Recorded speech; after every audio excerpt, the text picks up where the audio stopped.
Salut Philippe, dis-moi, t'es occupé là? Bonjour Aurélie, non c'est bon, je viens juste d'arriver au centre de formation là et je viens de me garer. Ah bah super, écoute, j'arrive, je viens de recevoir ma PAC monobloc et il faut pas que je fasse d'erreur d'installation maintenant, j'ai besoin de conseils. Ah ok super, bah écoute, je t'attends.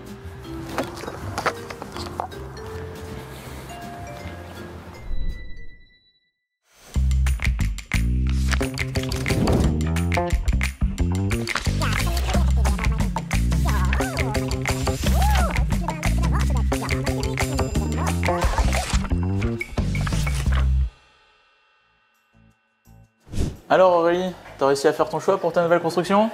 Oui, bah grâce à nos différents échanges et discussions, j'ai opté assez sereinement pour cette PAC monobloc. Mais bon, maintenant, comme tu t'en doutes, j'ai besoin de conseils pour l'installation.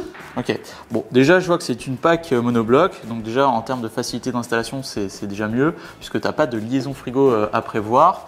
Par contre tu as bien fait de venir me voir, pourquoi? Parce qu'en fait il y a des préconisations constructeurs à respecter et surtout des réglementations.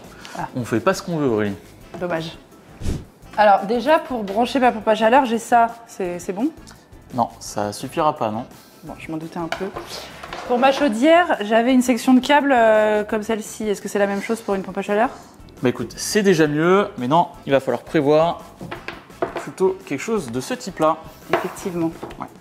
Alors, il faut savoir qu'une pompe à chaleur, elle a des besoins beaucoup plus importants qu'une chaudière. En effet, elle puise une partie de sa puissance sur le réseau électrique et donc il faut s'assurer de dimensionner correctement en fait, ton alimentation électrique et surtout s'assurer que ton fournisseur puisse te distribuer correctement ton alimentation. D'accord, et si on compare avec une chaudière, ça donne quoi? Alors, si on prend l'exemple de ta PAC 32 kW, avec ses appoints électriques, il faudra prévoir à peu près une intensité totale de 40 ampères. Ah oui. Si on prend un équivalent de chaudière, par exemple si tu prends une condense inox de 40 kW, il faudra prévoir à peine quelques ampères pour ta chaudière. Ah oui, donc d'où l'importance de bien penser à tout ça en amont. Effectivement. Alors, en dehors de l'alimentation électrique à anticiper, il y a d'autres contraintes d'installation déterminantes à l'emplacement de ta pompe à chaleur. Alors tiens, je te donne l'unité extérieure. À ton avis, où est-ce que ce sera le mieux pour la poser? Bah écoute, je vais la mettre dans ce local là avec les machines à laver. Ok. Ça va pas aller, pourquoi? Parce que tu l'as mise dans un local technique fermé et étroit et il faut éviter absolument le recyclage et la stagnation du volume d'air. Allez, je te redonne ton unité extérieure. Est-ce que tu aurais une autre idée? Je vais la mettre ici. Alors, c'est un peu mieux, mais là encore, il y a d'autres contraintes qui vont t'empêcher l'installation de ton unité extérieure de ce côté-là. Il se passe que tu vas être rattrapé par la réglementation acoustique en vigueur.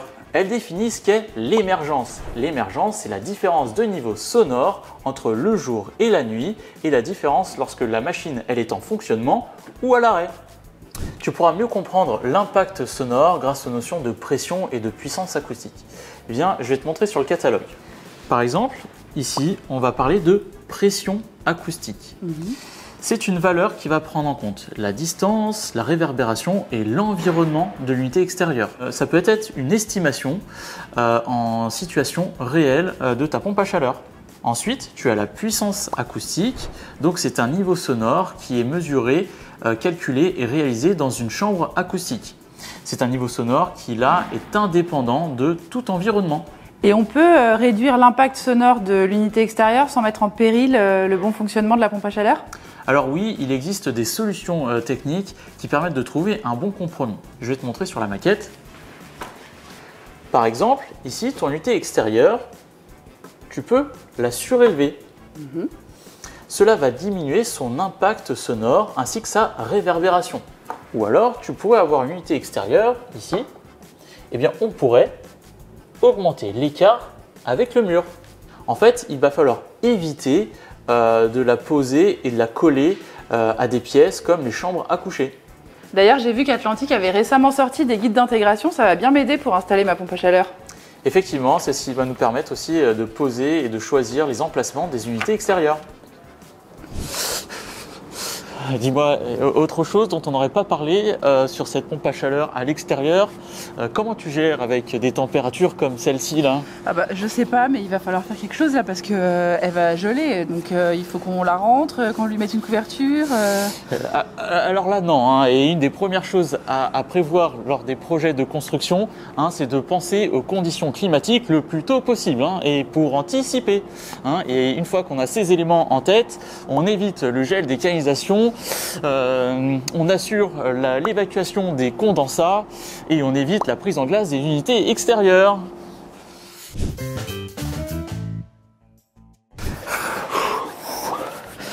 Bon, finalement, il y a pas mal de précautions à prendre pour l'installation d'une pompe à chaleur. Moi, je ne m'étais pas rendu compte. Hein. Et oui, mais pour finir, je vais aussi te parler du volet sécurité. Donc, il y a 2 réglementations principales à retenir qui sont l'AF-GAS, qui régule l'utilisation des fluides frigorigènes et qui nous incite à choisir des fluides avec le moindre impact environnemental possible. Mais aussi la EN 378 qui, elle, encadre la gestion du risque potentiel à chaque étape du cycle de vie des produits. C'est aussi elle qui fait foi lors d'absence du code de construction local ou des normes de sécurité spécifiques à l'installation. Et donc cette norme EN 378, elle est valable tout le temps, elle est gravée dans le marbre. Alors oui, mais elle évolue en même temps que les technologies. Il est important de se tenir informé des modifications éventuelles et ça vaut aussi pour les normes, les DTU et les arrêtés. Si comme moi vous avez un projet de construction ou de rénovation, sachez qu'Atlantic est là pour vous accompagner comme Philippe l'a gentiment fait pour moi. Parmi les services proposés, on peut citer des conseils personnalisés sur le dimensionnement et le chiffrage, l'assistance à l'installation qui va permettre d'identifier les contraintes et les prérequis, ou encore une prévisite avant la mise en service pour s'assurer de la conformité de l'installation. J'ajouterai également la mise en service avec le démarrage et la vérification des fonctions primaires, des points de sécurité ainsi que les paramétrages de la régulation, le service après-vente et aussi l'offre de formation technique et qualifiante sur l'ensemble des produits du génie climatique. Allez, vous retrouverez tout ça sur le site atlanticpro.fr. Merci pour tout Philippe, merci pour ton aide. Promis, je t'invite à l'inauguration de mon hôtel. Écoute, avec plaisir et je te dis à bientôt. Et cette fois-ci, c'est moi qui rapporte les macarons.